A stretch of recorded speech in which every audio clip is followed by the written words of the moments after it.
Hello and welcome to a very special of the LCS Report Files. We have another guest here. Pikachu, thank you so much for joining us. Hey, how's it going, y'all? Yeah, pretty good. No? LCS is back soon, so happy days, happy days. Oh, we're so back. I'm excited. Yeah, I'm glad that the general narrative or the general community sentiment is we're all excited for the LCS to be back, and it's not a case of oh man, like it was last year. So, but yeah, as we normally do, we'll just get right into it. Um, we'll start a little bit with your streaming career because obviously you're involved in the LCS in a very heavy manner with co-streaming. But when you first started streaming, at least when I first started watching you, you were a beginner. Um, what's the word? Like a beginner-friendly stream, right? Was that? Yeah. You talk to us about just being a very beginner-friendly stream. Was that something that you found a lack of in League of Legends? Because there is a lack of like, hey, this is what a Syndra Q does. Like that Oh, stuff for doesn't sure. really exist. So was that why you decided to do that?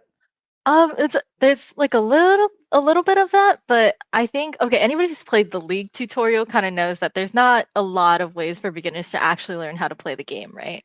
So I was pretty low elo for a long time. I didn't really play ranked. It gave me a lot of anxiety, but I remember I was streaming just kind of for fun and I hit gold for the first time and I cried. So I was like, wow. And people were like, gold is like the top this percent. And I was like, that's pretty sad because everyone like, it's like people meme on low elo players. And I love my little low elo community. Um, but at the time when I kind of pivoted into like low elo or like beginner friendly stuff, I was in like a streamer competition, just kind of like people encouraging each other to grow. And we got all these tasks. And one of them was to start a series. And I was like, I've been like sitting on this idea for a long time, like teaching people how to play from like the very like ground up, like something super easy that like if you're Iron, you'll be able to understand it because like that's most of the player base. Most of the player base like doesn't know about like high elo mechanics and like splitting the map and this and that. So I started writing down every time I was like, wow, I didn't know that because I didn't know a lot of things. I literally clicked to level up my abilities. I was like very low on the totem pole. So whenever I figured something out, I would write it down. And then when I started that series, it turned into that. So that's kind of how I pivoted into beginner friendly stuff. It was that streamer competition, Catliente streamer competition. Yeah, it was her creator royale. That's so cool. I was like very nervous to apply, but a friend of mine was like, you've been watching her content for a while. Like, this is exactly the thing you need to like kind of push yourself to do. So I signed up and I ended up like winning it, which was super awesome. Yeah, the last day when they kind of announced the winners, they did like, oh, here's some facts about them. They didn't tell you who it was at first. And I was like, oh, this person like hit 10K on socials for the first time. And I was like, oh, that's really cool. Like a couple of us did that. And then it got more and more specific. And I was like, oh, that's me. So it was a really cool experience. I think like as a streamer, the best thing you can do for yourself is to just sign up for the things that you think you would never get into or the things you'd never think you'd be chosen for because it just takes one time to really make something happen. Yeah, I do actually, now that you mention it, I do remember your TikTok series of like League for Beginners, and it was like very beginner friendly tips. And I think one of them was like how to increase the size of the mini map. Oh Um, yeah, it was like, oh my gosh, like how do you use like control to level up your abilities? You can use alt to cast abilities on teammates. And it's like the amount of people that were like, I had no idea. And I was like, me either, Loki. No one teaches you that stuff. And like every other game has something for like Dead by Daylight. There's like the top creators are the ones like teaching you like tutorial level stuff and it's like very, very specific. Stardew Valley, like there's in-depth tutorials on pretty much everything on how to play the game. But I think League was kind of missing that. Fun fact, actually, before I throw it to Marn. Wait, Martin, I think you're muted. So I don't know again. That's the first one okay, we this can hear year. you now. It's the first one this year. Just a fun fact on lore. Apparently, every stream during Worlds, I would start with my mic muted, and I would not realize for like 5 minutes. Nice. Yeah, and I could hear him, but chat couldn't hear him, so I'd just be like talking back and forth with him, and they're like, "Guys, Martin is muted." I was like, "Here we go again." But fun fact, actually, when I first started making League of Legends content, it was beginner-friendly content for exactly that reason. I was playing a D&D game, and there was so much beginner stuff to the point that it was like, yes, 5 times 5 is greater than 5 plus 5. So if you get an opportunity, you want to get the times 5, not the plus 5. And then 5 to the power of 5 is even bigger buff. So you want the exponential buffs. And I was like, and there were so many people in the chat. Like, I mean, I do math for a living, but there are other people who are like, oh, snap, I didn't even realize. I just like thought they were all the same. Like, we didn't even realize there was a difference. And so I started like a guide on Reddit, and then that gained some popularity, and so I started actually making videos for those and like linking them, and I had like a major sort of like everything you need to know about League of Legends as a beginner document, and I kept like updating it with different things, and then I think my most viewed video is still like a guide on how to quick play, like how to use quick play, because people weren't sure what these priority positions were, so that's still my most viewed channel, even though I have like interviews with Faker and like all these like pros on there with like hundreds of thousands of views. The number one is still that. So It's like what I people also really want to see. yeah, I also think there's a very big like gap in that area. And then I got into esports with my interviews, and I was like, yeah, I prefer doing this stuff. One day I'll come back to the beginner stuff, but it's kind of interesting to see that you got your start in that too, and then you moved on to esports as well. Well, I definitely think like there needs to be like more creators doing it, because I think that's really how you get the player base to lock in, because so many people that's like it's hard to try League, and then once you try, the community is super toxic to you. So it's just like I really want to see like more creators get into that space. Yeah, so I want to ask on like the entry level for players. If there was something that you could specifically change about the tutorial, like what would it be? Would it be, let's just say you're big into streaming, would it be trying to like integrate the like the streamers into like the tutorial? Like have this like arcade style, like an arcade picture of like Dom pops up and says you'd like press F for flash or something of like that nature? Okay, well first it's press D for flash. Oh, no. I do think that- no. Okay. So D is for disappear and reappear at a slightly different location. It's better than Glash, sure. Yeah, it's better than that. But okay, so I like that idea in theory, but I think it would have to be like really tailored, or I think it would be a lot of work, because I think for the most part when you're like a lot of the high-elo creators are really good at the game, but sometimes it's really hard for them to explain things at a beginner level. It's kind of like the best people aren't always the best teachers. So I think like finding the creators that like if they're like really well known or really high elo that can actually like teach things on a super basic level would be a good idea for that. But I think being able to like simulate a game better, or like essentially have like something like bots but like throughout the stages of a game you're actually like pausing and telling them like how it goes. It would be really cool if you could queue up tutorial with people. I actually That'd be interesting. I haven't thought, yeah, because that way, like, you're all pausing at the same time, you're all kind of like learning. But I like that idea a lot. Kind of Dead by Daylight's tutorial does something pretty similar to that. Is like you're simulating different parts of a game, and like you're simulating how to win, and then it pauses you at the different stations to be like, oh, this is what you do, or like, this is like 5 minutes and like dragon spawns. It's like, okay, here is a dragon. This is what this does. Blah blah blah. I think that would be pretty cool. I think just like also having more tutorial stages, because right now I think it's a 3-part tutorial. I think if you had just like a butt ton where like you kept like the first few as like this is what you have to play through, and then a butt ton of like optional tutorial pieces that go through like game stages, what are the different pieces of the map, you can go through like champion specific tutorials. I think that would be awesome, but a lot of work on the riot end. So that'd be like great, because It might be coming. Yeah, because in like FIFA or EAFC as it's now called, the soccer game, they have like a tutorial where you're dropped into specific moments. So, for example, how to take a penalty kick, how to take a free kick, and I think it'd be very hard. But I'd love to see something like your siege in Baron. Like, how do you like take Baron properly, or how do you fight Dragon, or how do you take down the Nexus? I think something like that would actually be like really cool. And I actually had now like a moment, like an idea more esports related, where you can drop into classic moments from like esports. So like if you put yourself in the TSM players for like the 5-man sleep or something, or like the 9-man or like sleep. like you drop into like the IG KT base race, like just so you could try it. How would you play that moment out as a player? Like saying that out would be really cool. That would be awesome, actually. I'm I like, might. man, would I have just like straight up lost this game? Would you hit like one of them would be like, would you hit the prey arrow? Ooh. Would Oh you my walk up God. to Victor as Lucian, or would you make it to semifinals? Probably no. finals or like walk up to Victor or make world finals? Like what would you do? Can you imagine the pro players who were in those situations, like re-simulating that? Oh my Oh, god, that must be yes. crushing. It reminds me of UCal. So in 2018, UCal was part of that KT team that was favored to win Worlds, and they lost to IG in like 5-game series in the quarterfinals.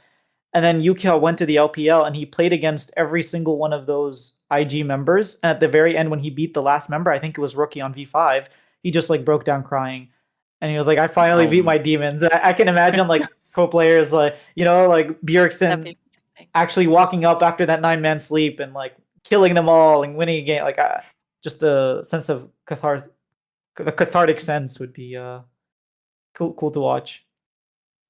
Yeah, But I yeah, love that you idea, start Martin. you start at the beginning of this year with a lot of streams, and I know that like your community has been growing, and your community has always been like a super uh, close, or not close, but like very talkative, if that makes sense. Like it's anytime you go into chat and someone joins your chat, they just start a conversation. It's not a situation of like, oh, um, Pepega 3 just joined. How's your day going? It's like, oh yeah, Pepega 3, didn't you have a math exam that you were doing?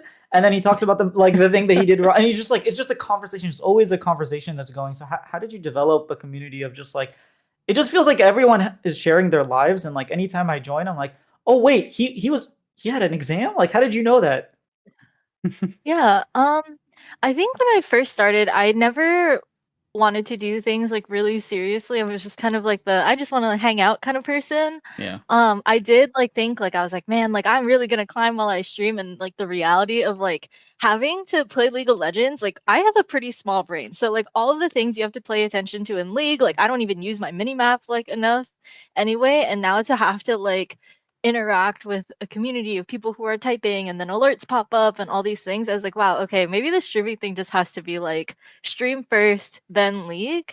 So like I have accounts where I kind of like play for fun. It's like I know that I'm gonna be streaming, so I know I'm not gonna climb as much already. I'm just gonna like hang out, and then whenever I'm off stream, like I'll like try hard on a different account. So I think that like lessens the separation anxiety for me. Like I can compartmentalize and be like, okay, it's not like all or nothing if I win this game. I'm never like trolling my ranked game, but like I already know like my focus is mostly going to be like with my community. I don't know. I feel like I'm really lucky. I have a lot of awesome people in my chat, to be honest, and they're just really interesting. So getting to know them over the last however many years has been awesome. We used to play like a lot of norms just because I had really, really bad ranked anxiety. So I've spent like a significant amount of time with a lot of people in the community. So I think that's kind of how I got to be this like more like involved community oriented person. And it's just that I really enjoy it. Yeah, and I think the one thing I would ask as we're trying to build up our own like community is how do you foster like such an amazing community? Because you've built it to the place where it's like significantly big and you've still got that amazing feeling. So I guess what we're wondering, how do you like what's the secret sauce to building like an amazing community? Yeah, I think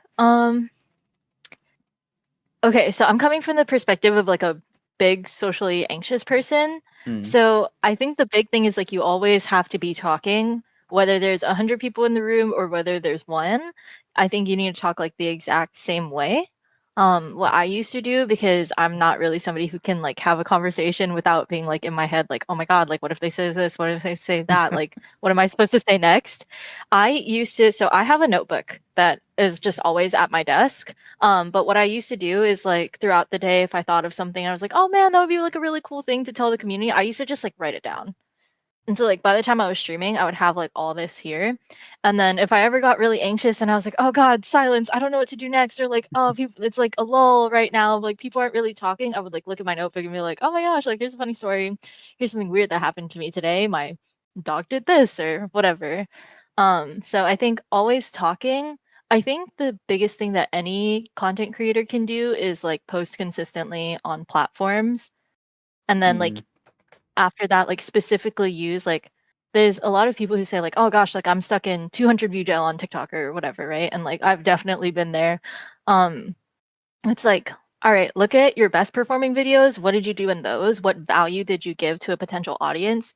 And then look at your worst performing videos and be like, all right, what did I do there? What could have been better? And try like every single time you make a video to do something better, like one small thing. Yeah. Because it's like, okay, if you posted every day for 30 days and every single time you did something better, you're going to look a lot better by day 30 than you did on day 1. I hope the LCS is listening.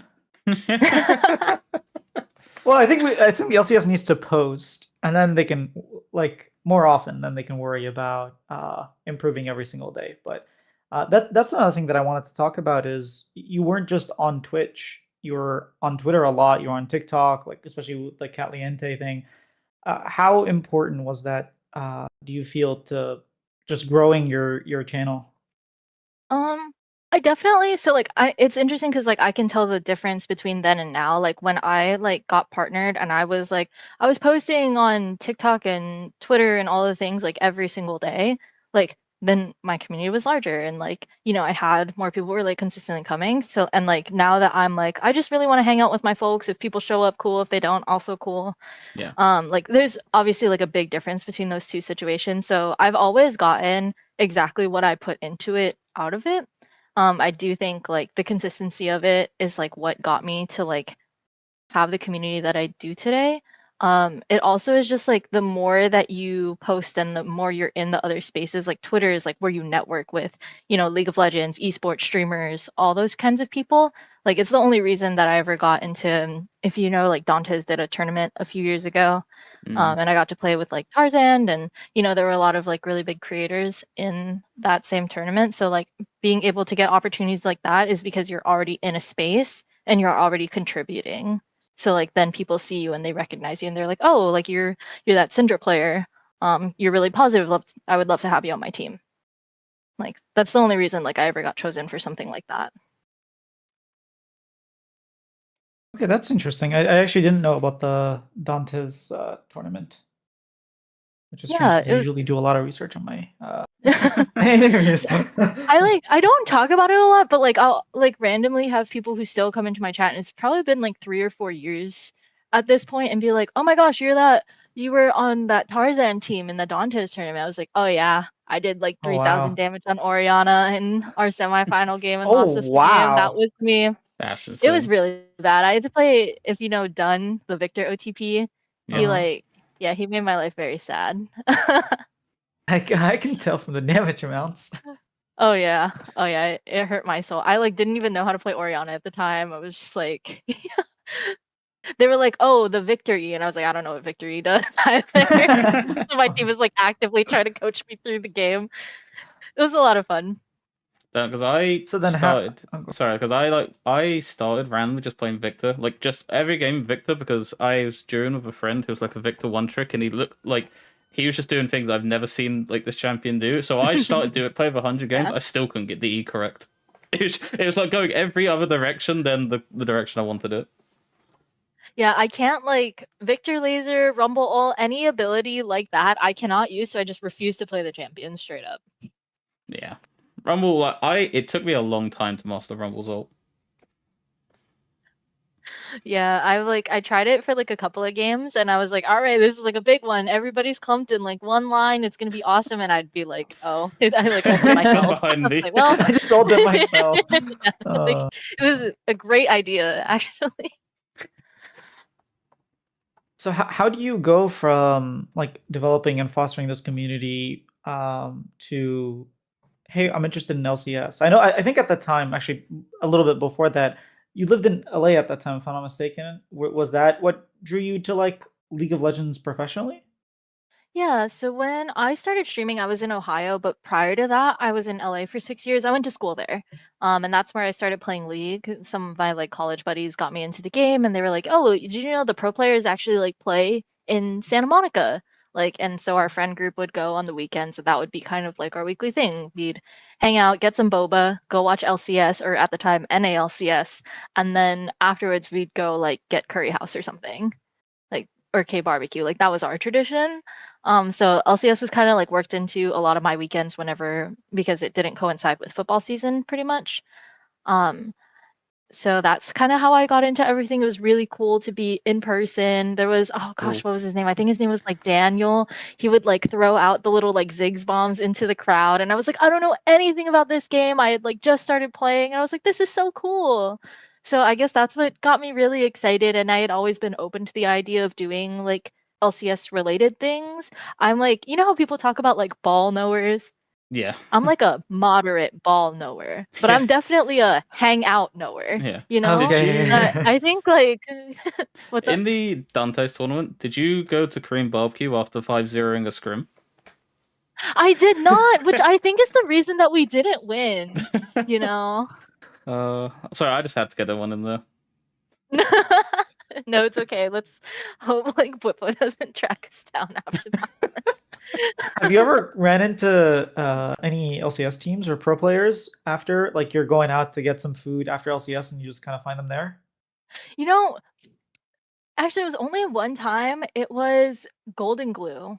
I Nice. was like with some I was with a buddy and we were at Ukuk, which because we couldn't get into like my favorite place, the wait was too long. But he had worked in esports at the time, not in league, but he was like, "Oh yeah, like when I'm here with my team, then we always see like the LCS players here." And I had never been to that like specific Korean barbecue place before. So we saw Golden Glue walk in and he was like, "Oh my God, it's Golden Glue." And I was like, "We're not gonna say hi. We're gonna avoid this person like because I'm like the kind of person where like if you like right if you lived in LA you kind of know that like you see like kind of famous people a Yeah. little more than you would if you lived anywhere else. And so I used to like be the general manager for my marching band in college and we did a lot of gigs with people. So I've like played like carpool karaoke when Will Smith had his episode like I did like gigs with Will Ferrell. So I've like been around people and I've like noticed like people don't like being like recognized as a famous person. Like I saw Adam Sandler at Disneyland one time. I was like, "Oh, that's kind of cool. I'm That's gonna like insane. take a slide picture and I'm gonna leave." So it's like cool to talk about, but I'm also like, "Oh man, they're like real people and they probably just like want to sit and eat dinner or something." So I try to like leave them alone. But it was Mm, pretty cool at the time because I was like a big Golden Glue fan because yeah. it was I think at the time he was known as like a scrim god, but he had really bad stage anxiety, and I like related to that pretty heavy. So I was like, whatever team this guy's on, I'm gonna support them. Yeah, I don't know if Cloud like felt the same, but I felt like when I did like in-person interviews, it actually helped remove any like starstruck you would get. The only time Mhm. like I was like really really nervous was when T1 players walked in because then the mood was like really really different. It actually felt like global celebrities had just walked in. But like just speaking to players in person like really helped. Like these are just normal people like everyone else, and yeah, I don't know if like Cloud felt that when he went to LCS. I think, at least for me, when I went to LTA finals at that Ah, time, yes, sorry, those LTO are really finals. the only like live ones that I did. I was so exhausted by the end of the games that like that thing it didn't really click because I'd be up like super early and then I'd be like doing content, filming content for like 4 hours, and then the games. And by the time I get to the interviews, I was just so tired that like it didn't actually. I kind of forgot that that was a thing. Hmm. So maybe that's what you got to do. Just be exhausted for the interviews. Okay, taking notes, taking notes. Yeah, um, I felt like that during World Finals in 2024, like the T1 BLG one. I felt it's just when you're doing. Oh, sorry, no. Actually, it's MSI. But like when I was doing so much like interviews, running around backstage, and then like hop back to your seat, you didn't really get to enjoy it as like a fan because you were like mentally thinking about like the questions you're gonna ask, like studying like certain picks, but you never really got to like enjoy the moment. But Yeah, it's yeah, there's like a way to balance both of like, hey, I'm just watching the like if there's one game that you don't have any interview questions for, you can really enjoy that game a lot more than the next game where you do have a player. I did feel that, yeah. Yeah, there's So yeah, definitely a big Brikachu, difference between like watching as a fan and like watching where it's like you know that you're working. yeah. yeah. So then you go from streaming to this community that you built over however many years to, hey, let me introduce you guys to the LCS. I'm actually co-streaming. How did that that's like a big jump. Yeah. So I've been working with a tier 2 org with Supernova for a few years now. And so I co-stream their stuff in NACL. I did like a charity tournament with them where we got to play with pro players and streamers and with tier 2 players. That was really cool. So like I've been like around and adjacent to the space. So anyone who knows me knows that I'm like not like I'm not high elo. I've never been like a coach or an analyst or anything like that, so I'm not involved in that way. But I guess people know me as somebody who's like just honestly like kind and like wants people to learn about things. So we talked about like a lot of my beginner friendly content. Actually Travis Gafford messaged me, and that's how this kind of all started. Is he messaged me last year, I think, and said like, "Hey, have you ever thought about applying to be a co-streamer?" And I said like, "Oh, I didn't even know like you could do that. It would be a really awesome opportunity, but I'm not like a big streamer, anything like that." And he said, "I'd really love to like bring your name up to some people. Like you have a really great community, and I just think that it's something that like we're missing in like pro play right now." So think that was kind of like my in. And the next thing I knew, I was like talking to Mark, and he had like offered to make me a co-streamer. I think David Shynock told me that it was like the first time a non-LPP person had been allowed to co-stream, so I was really It's surprised by still it. the first and only time, yeah. Yeah, so I'm really, really grateful for that. I think it just goes to show that like I've worked like pretty hard over the years to foster like a pretty inclusive community, like one that's like super welcoming. Like part of my like thing is like there's no dumb questions. Like people ask me things that they're like, "Oh, I'm so sorry, like if this is like dumb," or like, "How does this work?" or like, "What's blue side?" or whatever. And I'm like, honestly, you'd have no idea how many pros like don't know what blue side is. They're like they only know it as like first pick, which I guess doesn't work anymore with first selection, but like you get the point. Yeah. But I honestly just like really attribute it to the fact that like I've been around the scene for a while, and I've just like tried my best to be a positive force in League. Um, to like why I got the opportunity. I just honestly it's a lot of luck that I have that Travis ever like saw that in me. And I'm really, really grateful for that.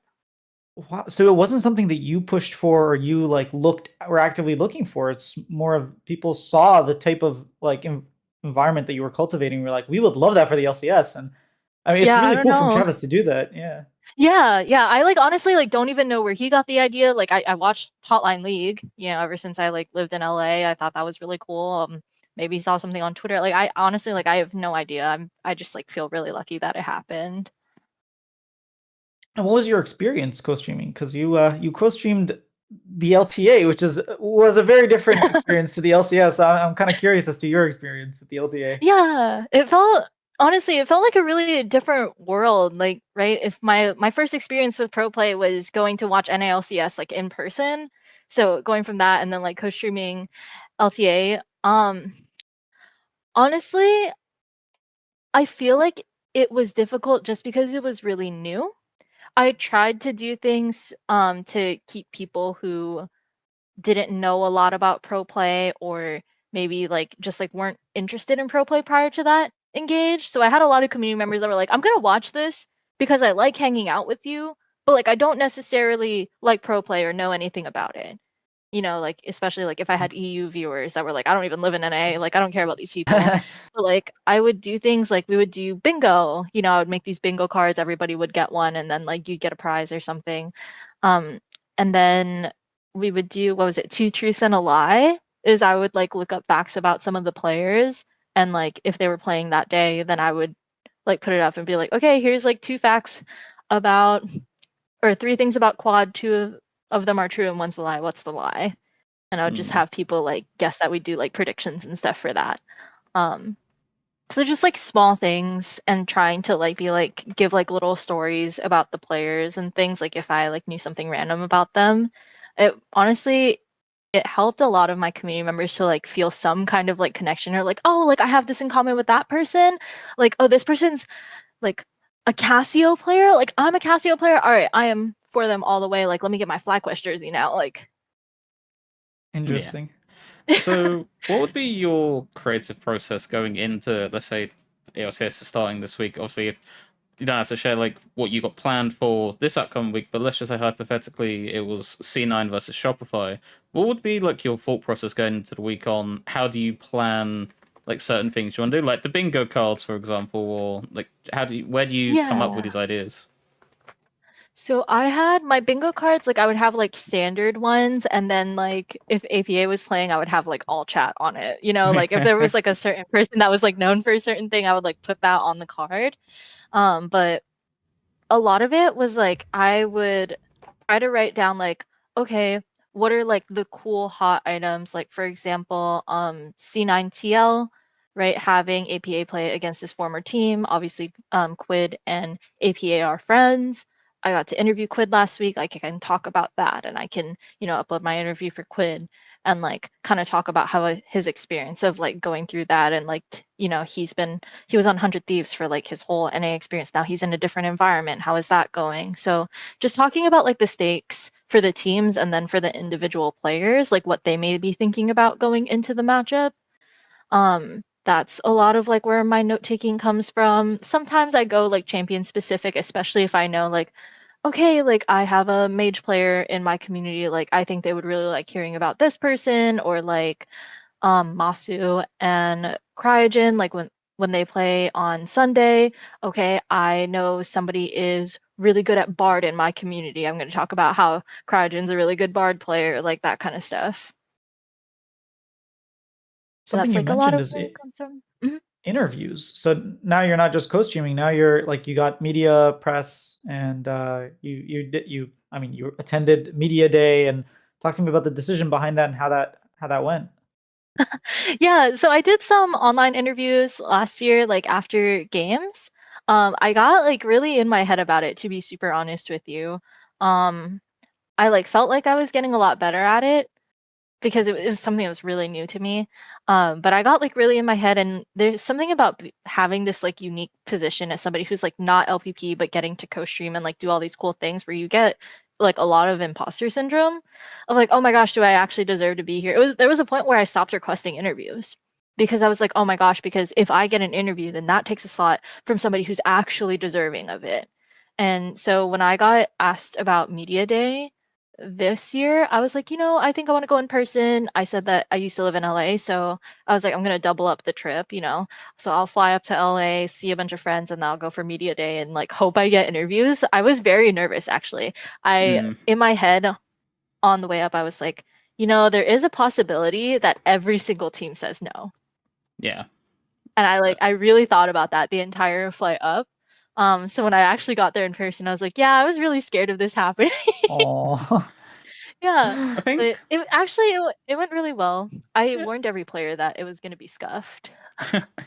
I think the one thing that Mm. I can like give on is like a lot, if not like most of media comes from like the very same position like you were in. Because I was just a fan for like many years, C9 fan. I knew nothing about journalism and being in the media, and I just took it on as a hobby, and that's how I like go into interviewing. So I think that's one thing I can at least give to anyone watching that wants to be like a interviewer, that you don't have to specifically come from like that media background. Everyone here is just a fan. That's esports. Not everyone comes from this like there isn't many like professions about it. So I think just yeah, I think I've watched your interviews, like they're absolutely great, and like and I think that's just yeah to anyone watching that you can also do like interviews, because like interviewing pro players is so fun, as like Cloud can attest and you can attest. It's like one of the most rewarding things. yeah. Another question actually to your interview process. What is like? Do you have a specific goal in mind when you interview a player? Yeah, so I think my goal every time I interview a player is, can I learn something about them that we didn't know before? Because for the most part, like I already know that other people are going to ask about like more game specific stuff and probably have a better skill set to ask better questions than I do. So Hmm. I like always try to like just learn something new. Um, whether it's like something personally, whether it's like about a decision that they make, like in or out of game. I just try to find something that's like a small thing. And to take the pressure off of myself, I tell myself if I ask one good question, like I'm gonna be happy. Yeah. Like if I can think of one good thing, like I'm gonna be really happy about it. And just to go back to the point that you're saying, like sometimes like you even stopped requesting interviews because you feel like you might be taking it from some. There are very few NA like journalists that are doing media. We need more, so please keep doing them.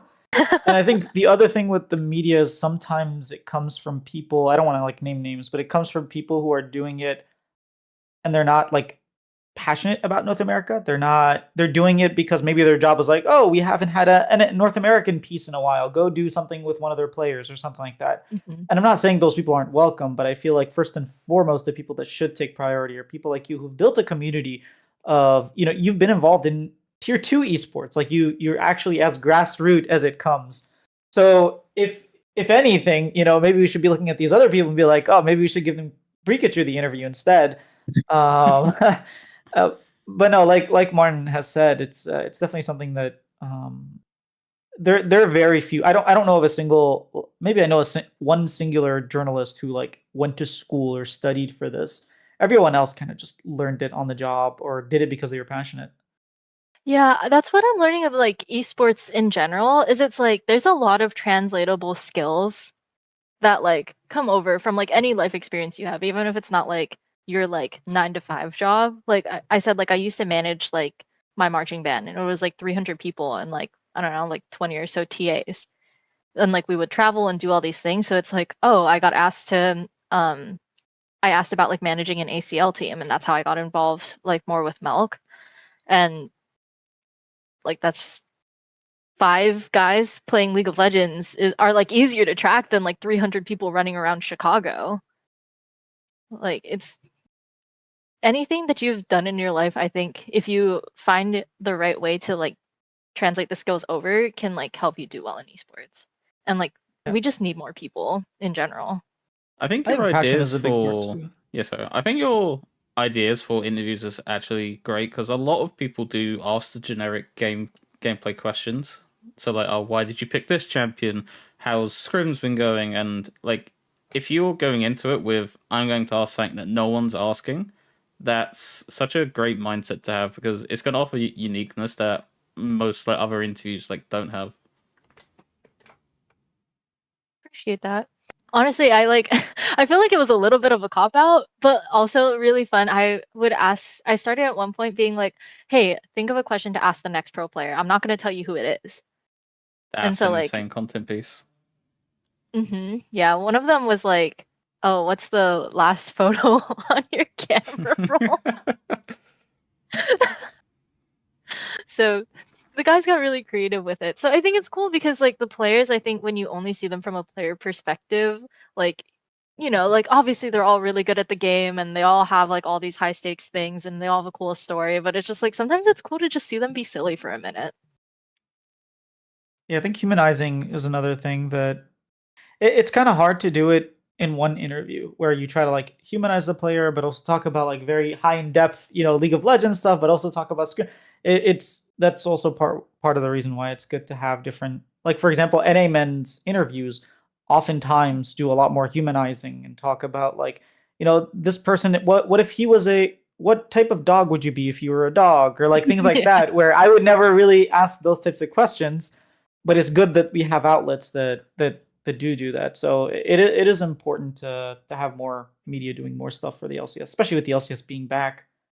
Yeah, Yeah. I wanted to ask about that actually because we it's going to be like our mission to try and bring in as many like new fans as possible. Like I wanted to ask you on that is how do you think like we can attract new fans or what's the way that you can get someone into esports that maybe like isn't? So let's just say, for example, Darth Sakari has just popped into our chat, who knows nothing about the LCS report, and how can we pitch it to people in a digestible way? Because I think even like he said in chat earlier, like it's learning League is so difficult for new players at this stage.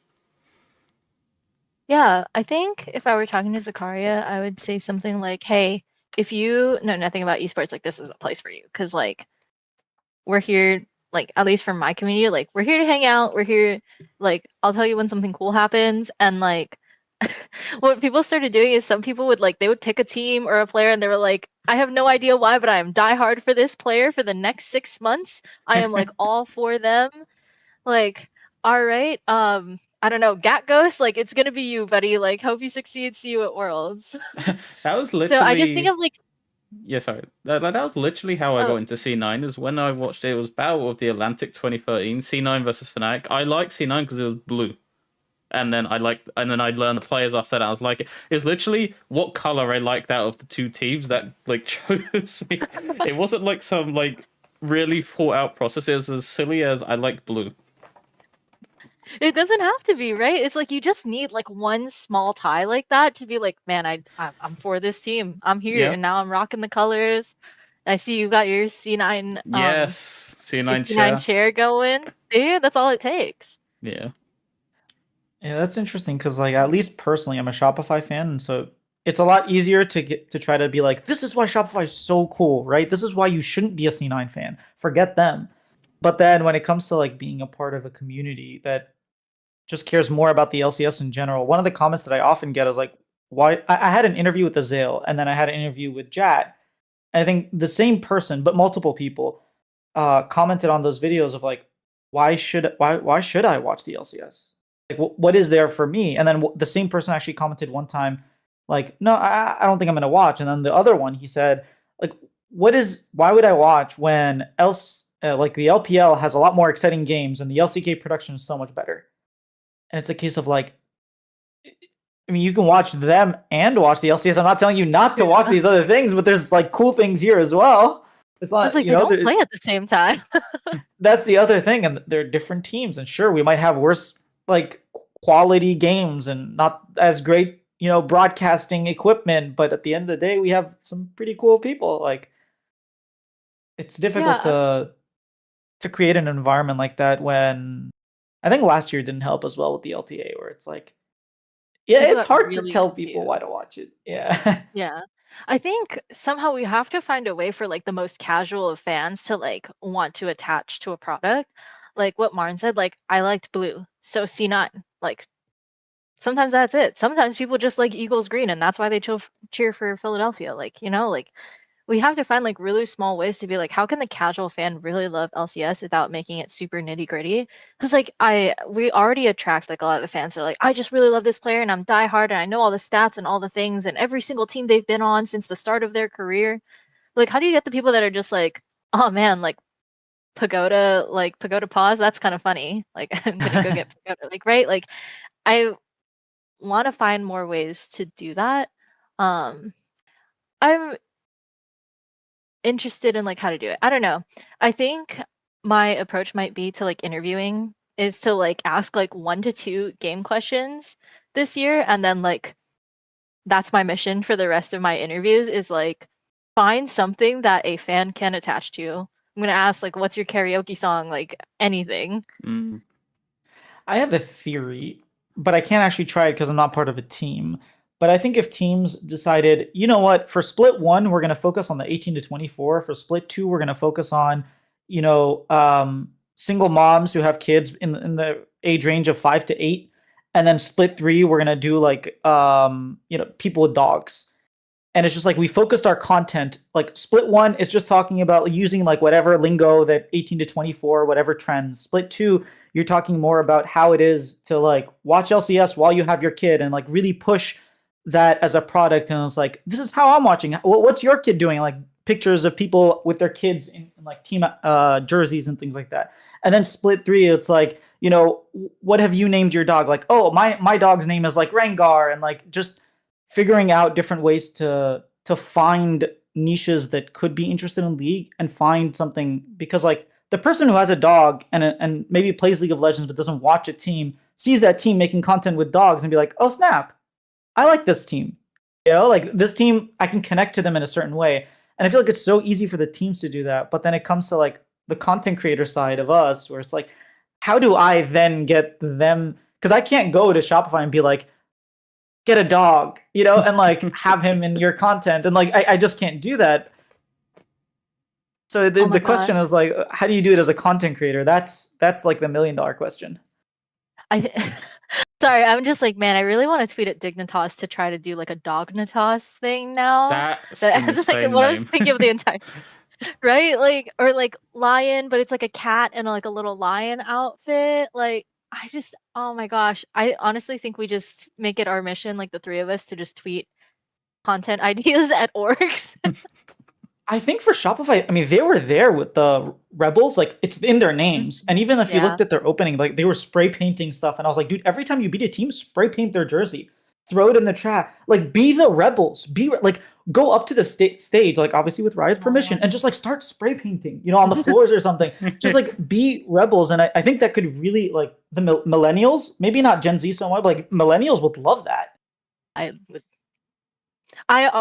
gonna say this before you like get me too hype about Shopify. I've been saying Shopify is going to Worlds in 2026. Like I'm already in that camp. I just want to say like I'm calling my shot before they get really good. Like I want it on the record. Shopify's going to Worlds this year. Oh yeah, nice. Darth is actually asking in chat what your favorite NFL team. But before I ask you, I'm gonna tell you how I picked my NFL team. I used to play a lot of basketball growing up and soccer. Like that was like my two main sports. And then like obviously everyone else in school was playing like football. And I throw a ball. They were like, oh, did you watch the game this year? And I always hear like, oh, did you watch like the because I live in like the Baltimore area. And so there's obviously the Ravens. And then people be like, oh, the Seahawks and like all these different birds. And so I looked up a list of all the birds in the NFL and I picked the coolest one. And so I'm a Falcon fan. And boy, do I regret that decision. But unfortunately, I'm a Falcons fan. So, what's your favorite NFL team if you have one? Okay, so when you're from Hawaii, we don't have a pro team, so I don't have that like hometown like advantage where I can just pick somebody. So I kind of get adopted by a new team every 1 to 2 years. So this year I had a bunch of Philly fans that were like, my boyfriend's also from Pennsylvania, so he was like, go Eagles, go Birds. But now that they lost to the 49ers, I was like, well, technically Seahawks are also birds. Like, so now I'm also a bird fan, Cloud. But the other way that I do it is I kind of also root for, I used to work in athletics. So I used to work with like football and basketball players. So I'll root for teams that have like my former players on them. Interesting. Okay. And yeah, as you can see in chat, they're traumatizing me with the 28-3. Like, can we just like not? I'm sorry. I know it's been so many years at this point. Come on, please. It's okay. As a USC like college football fan, like we still hear like 52-6. We lost to Alabama. Traveled all the way to Texas to play them my senior year. Oh my God, that is. I don't watch college football, but I did not know about that. Lucky you. Oh wow, 52-6. Dang. Okay, we don't have it that bad then. Yeah, I hate the state of Texas because I've traveled there 3 times for college football and we've lost every single time. Oh no. Shall we segue into the LCS part? Yeah, we probably should. You're right. Yeah. So, what would you say? What are you most excited about for like the LCS being back? Like, what is now that they've announced it? What is drawing to you as okay? This is what I want to see. This is what I'm excited for. I think I want to see like more players like have like personal brands and like hopefully stream. After seeing things like the NA tag team, like David Shynock's thing, I'm like really hoping that somehow teams get their players to stream more. I know that's like always what we see at the beginning of the year and it's kind of a long shot, but like man, there's so many people that like, especially now that like Busio left NA, like there's just this opening for like a new person to come in and be like, hey, like here I am, here's like some random things about me, like come root for me. Like, man, like this guy posted thirst traps on Twitter for a year and became like NA's hero. Like somebody else please step up. Yeah, so that's my hope, is just like we get to see like players building their personal brands, because I'm always like, as somebody who used to work in athletics, have always been like, okay, like I want to know, like after football or after basketball, like what are you going to do next? Yeah. Because like eventually like you will retire at some point in your life, whether that's like, you just get older, injury, whatever. So like what's next? And I would love to see players be able to build that for themselves, because that's something that's going to help them long term. Yeah, that is something that I don't have much faith gonna happen. I'm gonna be honest. Like, unless you're Cloud9, where you're putting it in the contracts of the players, as Inero said, like, yeah, they just have streaming in their contracts. Yeah. So that's like the only time I think players would actually do it. It feels, uh, I don't know. I don't know how. Like, anytime I talk to a pro player, they're like, "Yes, we should absolutely do it," and then they don't. The only person who's really talked about it, I think, with me was Shaden, and he's like mentioned how like he streams all the time, just not during the season. He's like, it's just too hard, it just it mentally it's too much, which I Yeah. get, but it is a little unfortunate. Like, even if it's not a stream, like just have a YouTube channel and every week just upload your reactions, like Double If used to do at some point. You just have Mhm. a like, oh, we played against this. I thought I did this well. Like, this is what I'm hoping for. Blah blah blah. Like, just different ways of, or like Busio thirst trapping yourself. Like, just figure out something. Yeah, or just like during the tag team thing, I actually posted on Twitter and I said I will do edits for one pro player and like just on like your climb throughout the challenge. And I had 0 people reach out. Like there are like fans and like people in the community who literally would just like do this stuff for free. And I think like I'm hoping that like one day we get to a point where like their voices are loud enough that like it gets like towards like the players and the orgs. And I really hope more people like C9 like put it in the contracts, because Yeah. I want to see that stuff. I think that the nice thing is, this past year we finally figured out how to like rally as a community and make our voices loud enough that like they listen to something. So we just gotta pick one thing every year and just like be very loud about it. And just hopefully the players in the community will follow. I think this year was NA Tag Team. Feels like everyone just Yeah, got around it, and the teams were like, okay, I guess, and the like players we'll were like, do it. sure, I'll stream, yeah. So I'm wondering what we'll be able to do, like maybe next split or next year. Yeah. I don't know, have you guys had David on the podcast yet? Yes, yeah. we have. We have. Oh Yeah. Need to Yeah, see he's a what fun he's thinking of for personality. next split. Yeah, he's always I. got some cool ideas. Mhm. Has anyone got predictions on what team he's going to? Predictions? I mean, it's. I don't think it's gonna be Cloud9. He hates them too much. Yep. Team Liquid is like the obvious bet. I think Team Liquid would be the one that would benefit the most from him as well. And I think there's a very clear pathway to him actually working for Team Liquid. So I think career-wise, the best move would be Team Liquid. And then I think as a dark horse, it would be Sentinels. Yeah, I think, like, I think if Sentinels had like more of a solid footing in NA at the moment, like, I think he would latch onto them just because I think he loves their ideas for content. But I think there's more. Like, I think there's the TL's more of like a for sure thing, and when Steve's putting out that video, that's like a pretty big like deal. Yeah. What do you think, Bree? Yeah, I think TL is like the front runner, but like I'm always a dark horse cheer, so I would like to see something happen with Sentinels. I want to see them like establish something in League the way they did like in other games. Yeah. So I think like David could be a really big part of that. Yeah, I think he's been a very influential force in a time where it felt like everyone who's influential left. Like Travis left, Degon left, like LS stopped co-streaming for different reasons, obviously. But I will dominate now as a coach, so he's not doing as much content. It felt like everyone just left, and like in a room where there's no one yelling, he doesn't really need to yell that loud.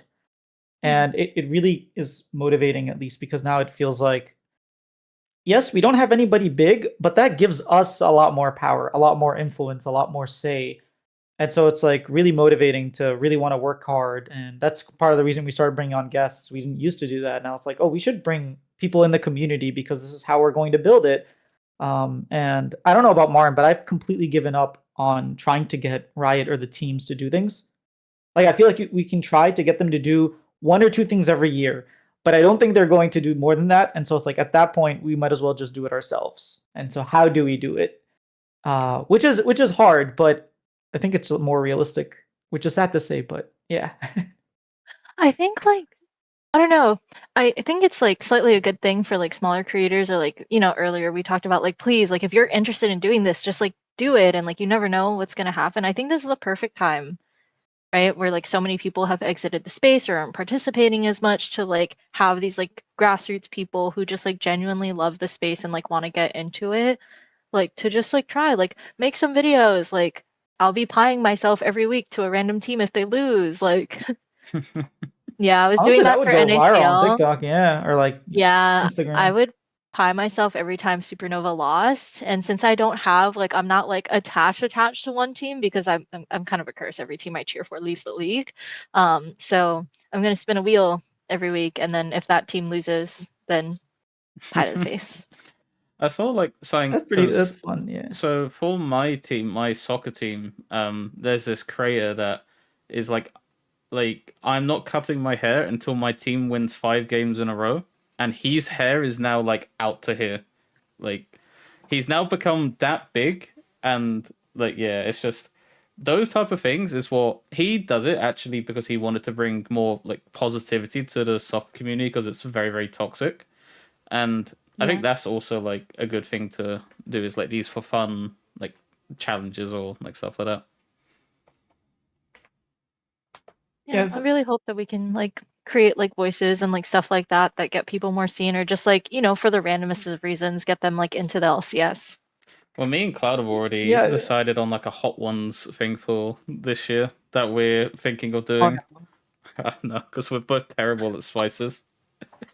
If you want to join, I mean, yeah, I don't know how good you are with your spices, but Horrible. Literally what? horrible, but sign me up. All right, yeah.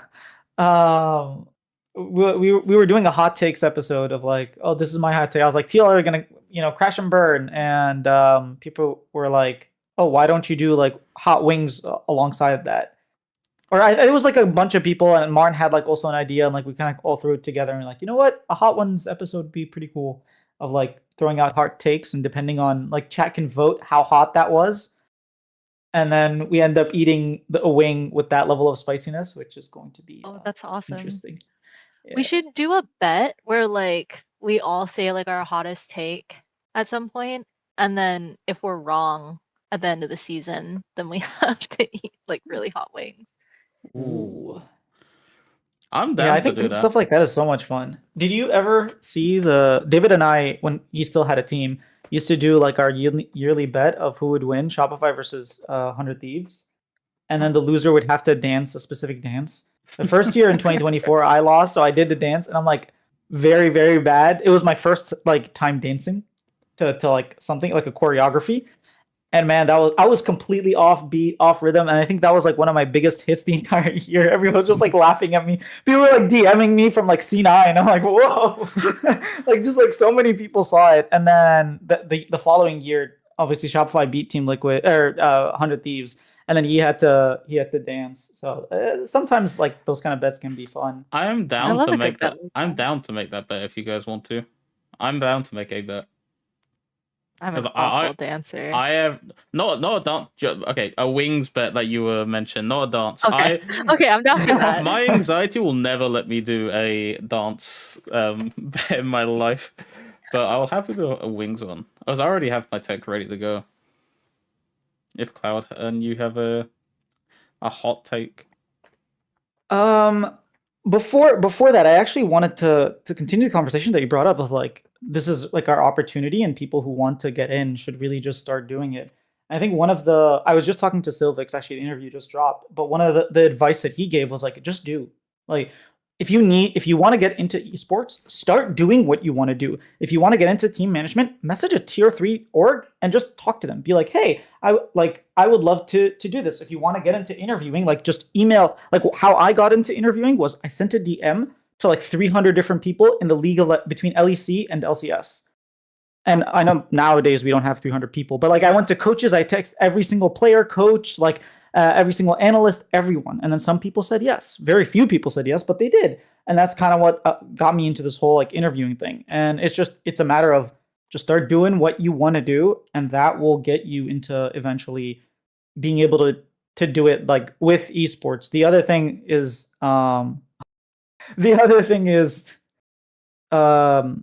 TikTok, I think, is like just shorts in general. If you just post a short every single day, it really does go a long way to set you apart, because you're actually doing something where a lot of people say they want to do things. And that's like, I don't know, there's like Jackson, for example, on TikTok, where he just talks every single day. He just does one TikTok. That guy is committed. I respect the hell out of him. I don't remember the last time he's missed a day, but like now he's a part, like people know him, people talk about him, and it's like a really cool thing of just start making, and then everything will fall in place. Like Brikachu, what you said, how you were only lucky in the sense that Travis came and messaged you because you put all those years of work. So it's not really luck. It's more like, Bippo always said this, but he believes luck is when preparation meets opportunity. And you had a lot of preparation. The opportunity just happened to fall in your lap. But if you hadn't done that, you wouldn't have gotten lucky. So I think that's like the number one takeaway I have. I don't know if you guys have anything else to add. I think 100% agree with that. And then to add, I think the thing is like always say yes. Pretty much like if you have an opportunity, like it's never going to be too small for you. You're always going to learn something. Like I've learned the most doing stuff for free because I was just like, hey, can I like edit a video for you?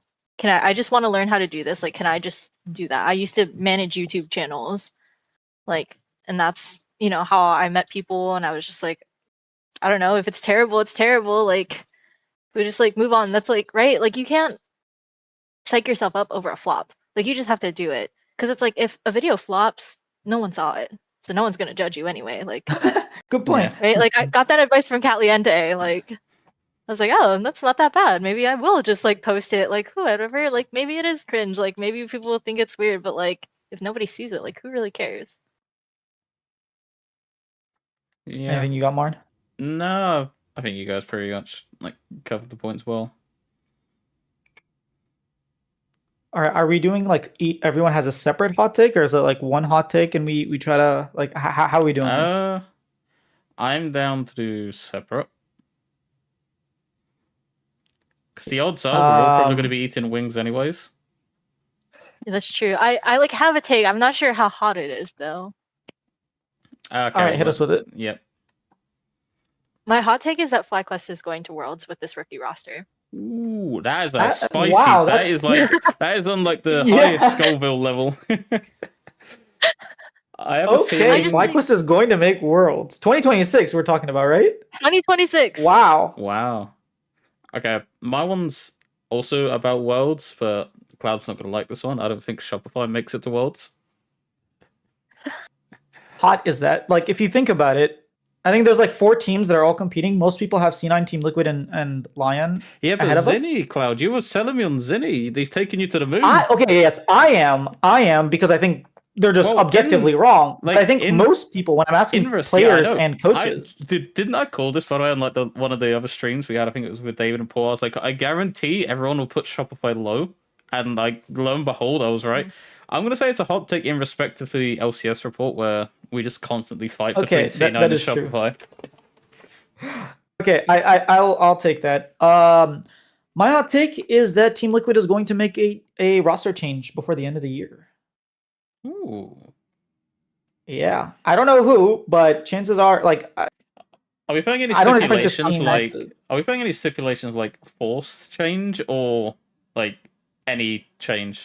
Okay, if someone breaks his wrist, then no, I don't think that counts. I was gonna say that'd be a bit unfortunate for you. Like Morgan breaks his wrist and then Like, oh, I'm safe. No. I think it'll be because of gameplay or because of attitude issues or some level of mental boom. I think Team Liquid will make a roster change in 2026. Huh. Yeah. I think if that were to happen, I don't think it would be bot lane, because if they really wanted to keep like Yon and Core, like to build this roster around them, like I really don't think it's gonna be them. Who do you think And the Quid player was will like be? such a Pearl? hot commodity. Who do you think the player will be? What? Who's the player gonna be? Oh, who do I think? If I had to guess, I'd say Jose Diodo and Morgan are like my top two that they would change. I think Morgan is going to come in. He's going to be very, very good. And then after a while, he's just going to like plateau. And it's not going to be enough for Team Liquid to win. I think Jose Diodo is like, he's a serviceable player, but he's not going to be the player that wins you championships. And I think Team Liquid is a team that's like, Worlds is in NA. We need to make Worlds. Like, so yeah, that's my hot take. Nice. I will see you all after the year when all of us are wrong. I'm After looking you- all of forward us to are eating on wings with you crying. guys. Yeah. I thought they take out Morgan for Dokla. Well, now that's less likely because yeah.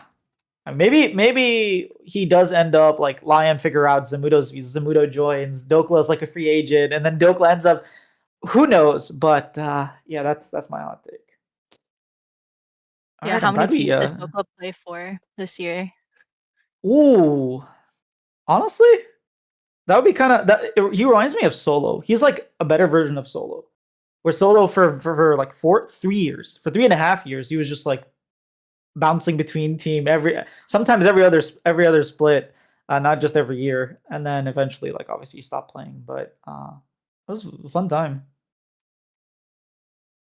All right.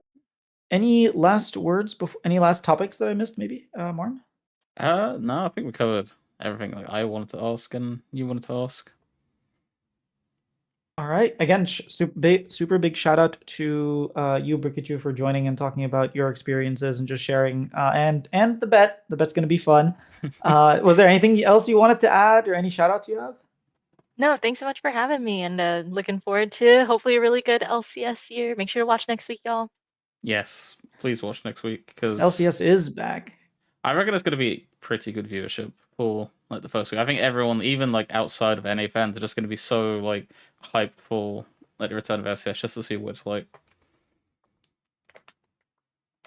Yeah, I'm not worried about week 1 viewership, but then after that we'll have to keep pushing. But Yeah. anyways, that's all from us. Thanks guys for watching. We'll see you in the next episode.